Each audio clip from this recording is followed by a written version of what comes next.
નહીતર એક દીકરીની જાન આવેલી, જાન. એ દીકરીની જાન આવી હતી અને બાપાએ એના દીકરાને કીધું, જાતો બેટા બેનની જાન આવી ગઈ, એમાં કેટલું માણા છે?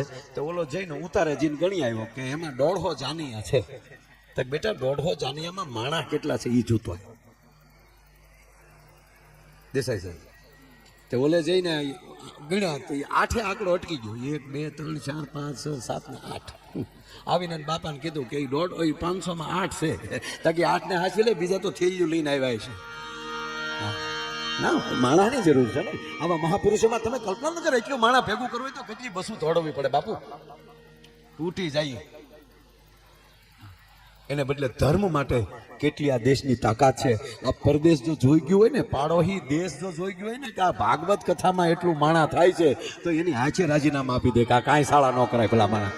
પણ એક પગે લાગીને કહું મારા બાપ કે આ 2024 એ અતિ પવિત્ર સાલ ચાલે છે. અત્યારનું વર્તમાન જે ચાલ હાલે છે એ અતિ પવિત્ર છે. આવા મહાપુરુષો અને કહેવા ગયો કે 485 વર્ષ પહેલા બનેલી ઘટના, બાબરનો પ્રવેશ થાય આ દેશ ઉપર અને ભગવાન રામનું મંદિર તોડી અને ત્યાં એનો ઢાંચો બનાવે, અને એ ઢાંચાને અત્યાર સુધી આ 2024ના હું તમે ભાગશાળી છીએ કે એ ચિત્ર જોવાનો મને તમને અવસર મળ્યો અને ભગવાન રામનું મંદિર અયોધ્યામાં બન્યું હોય.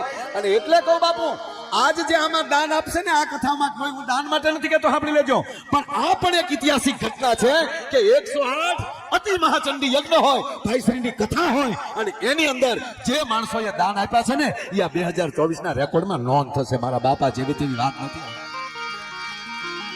સંપત્તિ તો વ્યવસ્થા છે, રૂપિયા વ્યવસ્થા છે દોસા, આના વગર હાલે નહીં. જરૂર તો પડે.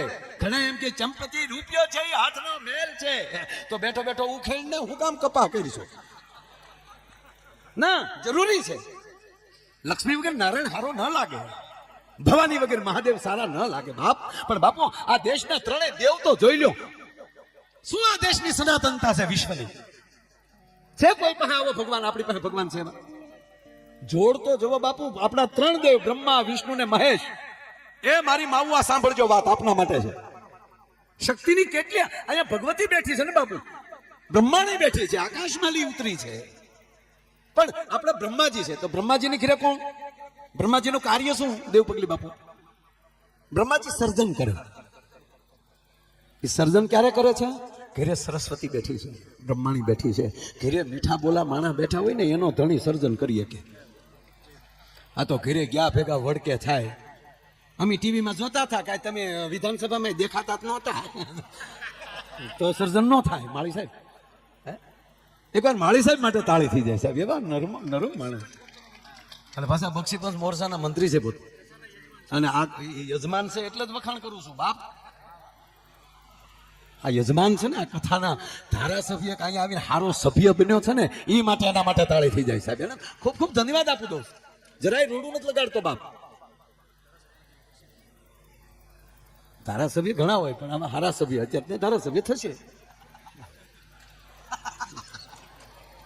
પણ બીજું કહું બાપ, આજે જે તમે આ બીડું ઓપ્યું ને, આનાથી બીજો હોદ્દો મોટો હોય જ નહીં.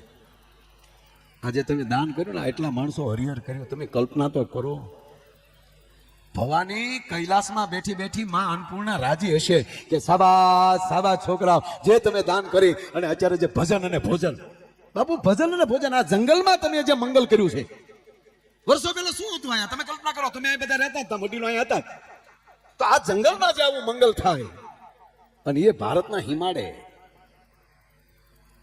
ગુજરાત, રાજસ્થાન અને સિંધના સીમાડા જ્યાં પડતા હોય, એ કેન્દ્ર બિંદુને લઈ અને આવું મોટામાં મોટો સમિયાણો થતો હોય, નવડું કામ થતું હોય, આનાથી બીજા આપણા પુણ્ય શું હોઈ શકે ભલા માણસ? એટલે હું ખરેખર એને ખૂબ ખૂબ ધન્યવાદ આપું છું. જેટલું થાય એટલું સારું કરજો, નહીતર ઘણા બેઠા બેઠા આમ બેઠા બેઠા બીડીયું ટેકાવે. જોજો ને, આમાં ફાળો ઘણો છો પણ ઘણા ખાઈ જાય. તું બુંદી કકડાવીને ભાઈ, તું અહીંયા ખાને ભાઈ, પરગડામાં બેઠો બેઠો યાર. આ ભાવેશ ને ગુલાબ ક્યાં ગયા? ગુલાબ આ બેઠો. આ બધા બાપુ મને એક ધારા ફોન કરે, મને કે આમ જો માયાભાઈ 8 વાગે પોગી દેજો. બંદાએ 6:30 પોગાડી દીધા. કીધું લે ભાઈ તું કે એટલા વાગે? મને તો આમાં અહીંયા આવવાનો પ્રોગ્રામ લીધો ત્યારનો થનગનાટ ને બાપુ એને ફોનમાં વાત કરીને બાપુ, એટલે ત્યારથી મને આનંદ આવી ગયો. बापू के माया भाई आपको आवना है मैं कह मैं धूप का मार के आऊंगा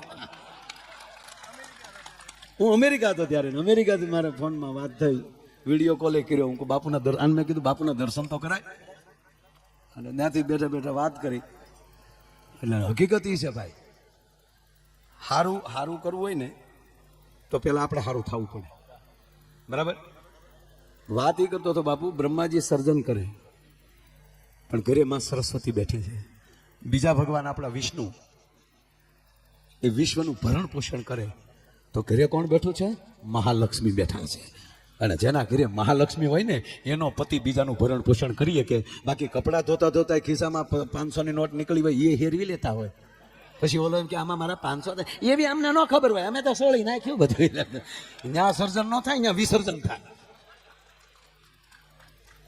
આ નરું સત્ય